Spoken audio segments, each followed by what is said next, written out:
I'm Pop! Hi, I'm Map. Welcome back to our channel where we react to Beanie videos.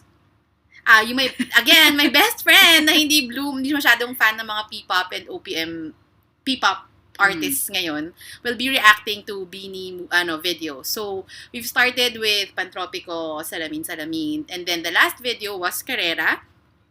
Tapos, yung next song na nagustuhan ko kasi sa Beanie is Lagi. Bata, parang never ko pa ito narinig. Oo, kasi mas luma to kaysa dun sa mga una nating pinanood. Pero nag-trending din sila dito. Later, so what we're gonna watch are their music video for Lagi and their dance practice. So, Masayaw to. yes. So, lahat naman ng nila, except for wag ka munang umuwi. Ay, Wag muna tayong gusto umuwi. ko yun. Mamaya, I mean, the next video. Yung wag muna tayong umuwi, wala siyang dance. Pero lahat naman, so naririnig niya yung iba, pero iba pa rin yung buong. Hindi ko alam yung video. Ang wag muna tayo, yun na yatang video. Wala siyang music video yata. Pero mag-note tayo ng live performance. Anyway, so yung Lagi, siya yung next kong parang pinaka-favorite. Next to... So, ang pinaka-favorite ko talaga Carrera. Tapos, parang salamin-salamin nga tapos Lagi. Basta nandun. Or Lagi muna, tas salamin-salamin, tas bago yung Pantropico. Pero anyway, yung Lagi kasi, nag-trending sila dyan. Kasi diba, normally, like what yung na-watch mo kanina, yung Carrera, yung dance practice lang siya. Yung tinanong mo kung kumakanta sila kasabay ng dance practice, diba? So, dito sa Lagi, ganun yung ginawa nila. Kasabay yung vocal practice habang sumasayaw. So, nag-trending siya. Ito yun, itong video na yun. Hindi, una muna music video tayo. Okay. Makikita mo dito ang bata pa nila. Okay. Kasi anong year ba to? 2 years ago. So, ito yung 2022. I think Carrera yata is 2023. So, ayun. Okay, let's get right to it. G. And so again, we'll be pausing here and there. So I hope you be patient with us. Siya.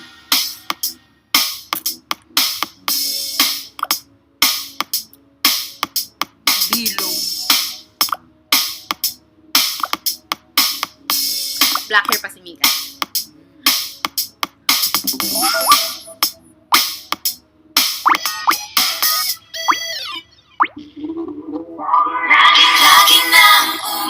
Pero narinig mo to? Parang hindi nga Never mo pa narinig? Play mo. Parang hindi ko alam yung kanta. Talaga? Hindi mo pa ba narinig sa kotse ko? Kasi laging akong sumasabay sa'yo So, hindi mo narinig yung playlist ko. Ayan.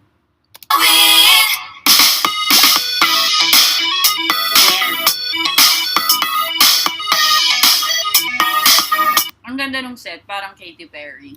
Oo nga. Fan siya ni Katy Perry. Pag-ibig na naman ang usap-usapan Ay, sa paligid yeah. ko.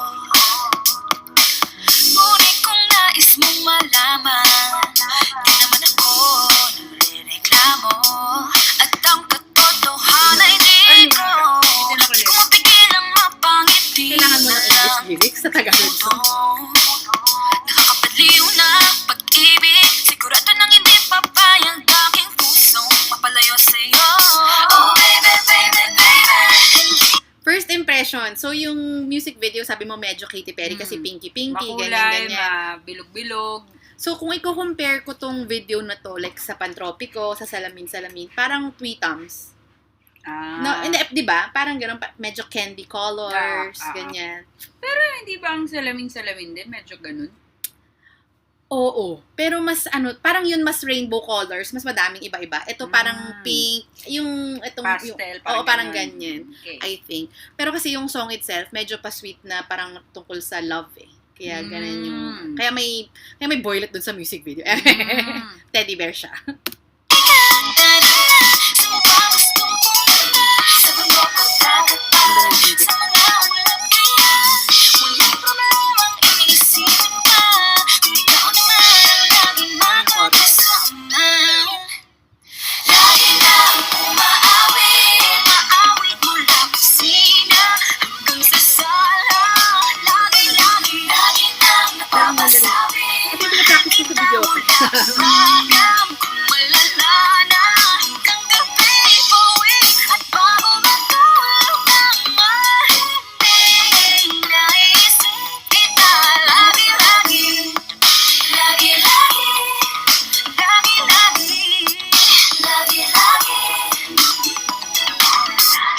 Pag-ibig nga naman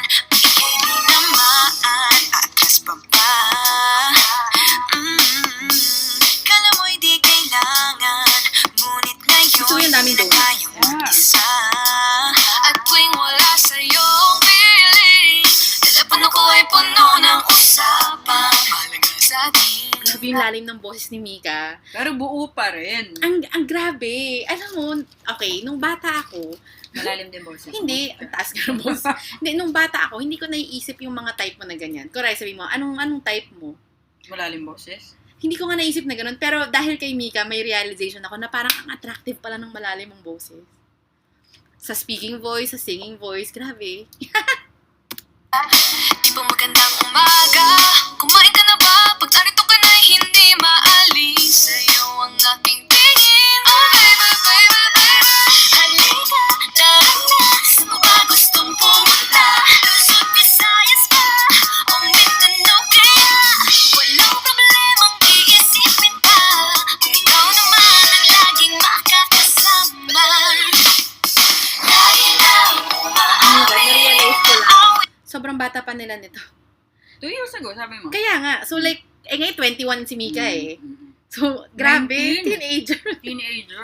mula kusina hanggang sa sala, lagi-lagi nang napapasabi. Mahal kita mula umaga, mukhang malala na hanggang gabi. Bawi Sa tingin mo, naabutan talaga nila yung cellphone? Hindi. Diyan na lang sinabi yun. Ano po yan? Paano po Telepono mag-dial? Yung pabilog? at bago matulog ng mahimbing, naiisip kita lagi-lagi. Lagi-lagi, lagi-lagi, lagi-lagi. Sa'yo lang naramdaman ang di ko naman hinanap. Oh, ikaw pala ang araw sa likod ng ulan. Ulan,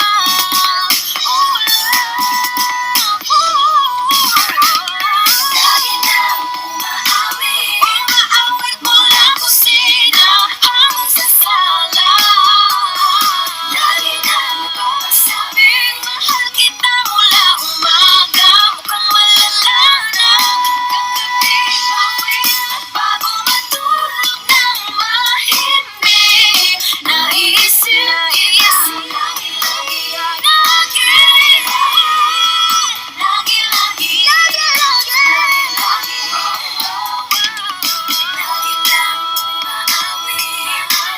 Ito pala yung mukha niya.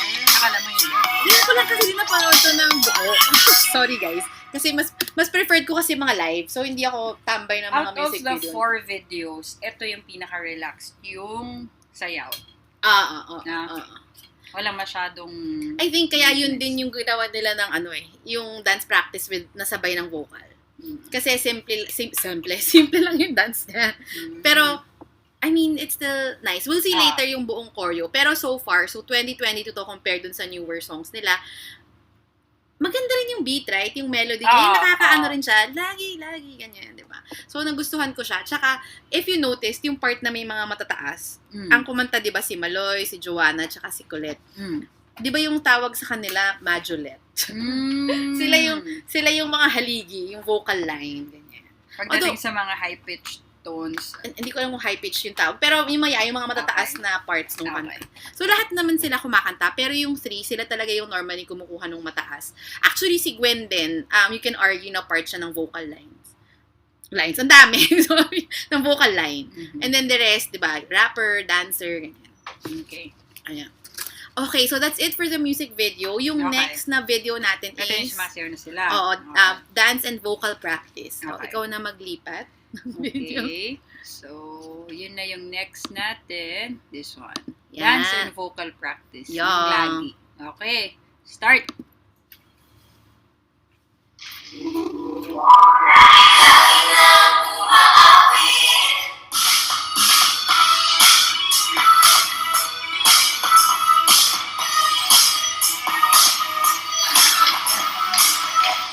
pag-ibig na naman ang usap-usap.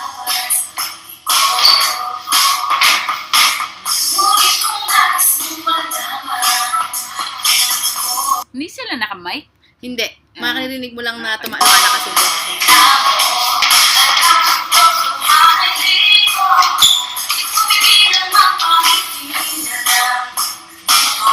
Alam mo si Sheena, sobrang underrated niyang singer. Kasi ang role niya talaga is siya yung pinaka-lead dancer sa kanila. Yeah, basta siya yung talagang dancer, yun yung role niya. Pero in reality, inaasar nga siyang parang si Sarah Geronimo, di ba? Kasi kahawig niya, ganyan. Pero alam mo ako, pag kunwari kakanta siya, magaling din siya kumanta. Kaya lang, medyo nahihiya pa siya kasi nga, mas dancer siya. Pero kung talagang papakantahin mo, maganda rin boss niya, sin kaya niya rin kumanta.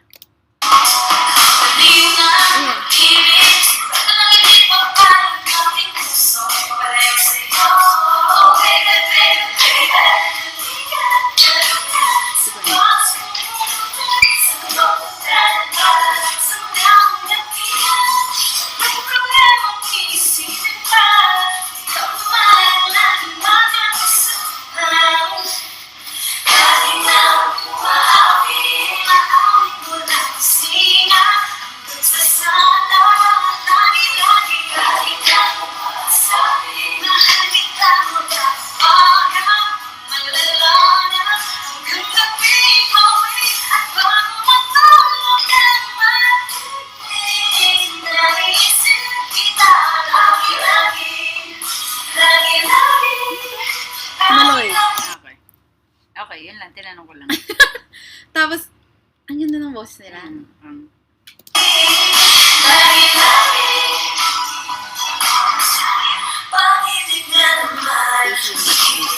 Favorite niya talaga si Pinky.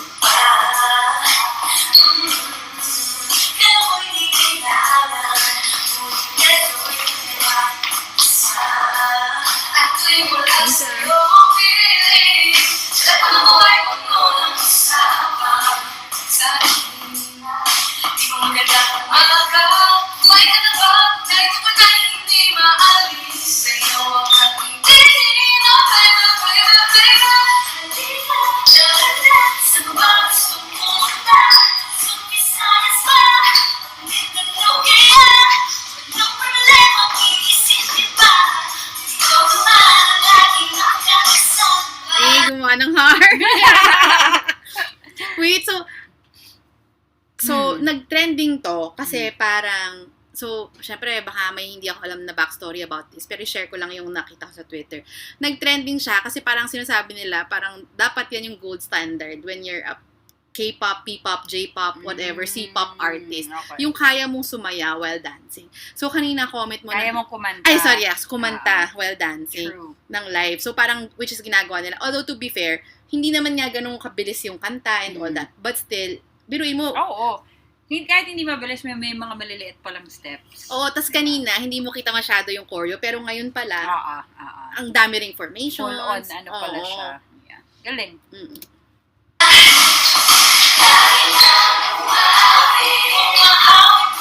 Sobrang buo ng boss ng kulit. Galing.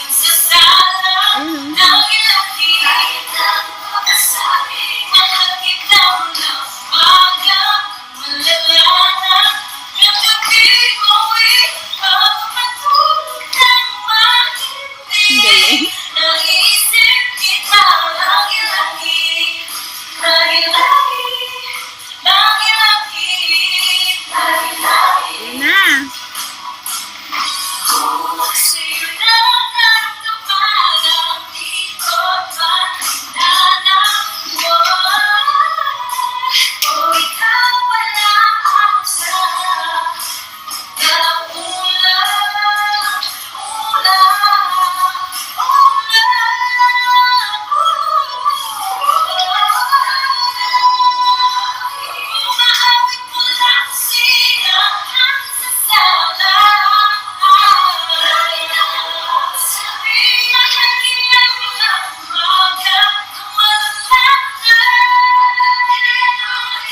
Galing. Grabe, nasustain niya ng gano'n ang buong buo. Habang lumilipas walang... Na walang ginig-ginig yan, te. Diba? Oh. Kaya nga, yun yung sinasabi na gold standard. Galing.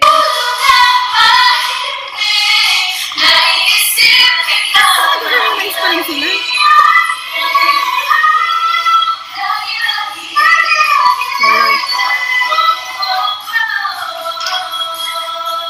Kahit ganyan, nakakapagod yun eh. Pag paulit-ulit mong gagawin. Si Sheena, oh.